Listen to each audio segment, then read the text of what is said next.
This March we had a unexpected late freeze, and after we had a nice flush of growth on our spring plants, we saw that tissue had frozen. Now, of course, we get lots of calls here at the Extension Service about what do I do?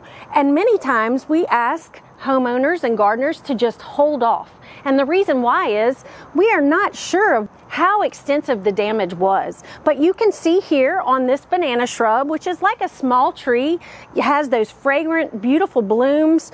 This is Michaela Figo, and you can find this in the industry. It's an excellent specimen plant, has those beautiful yellow flowers and that very fragrant smell. This is an evergreen, but as you can see on this top growth where we get the newest growth, where this has died back. So now that we're well into summer and this plant is fully actively growing, we can go ahead and remove those dead branches. Now you can use hand pruners like I have here to get smaller pieces. We'll just cut that off. We can cut back that those dead branches. We can also utilize loppers to reach those higher areas. Now be careful, we don't want to trim anything over 6 feet for safety reasons, but now is a good time and a safe time to go ahead and eliminate those freeze damaged branches.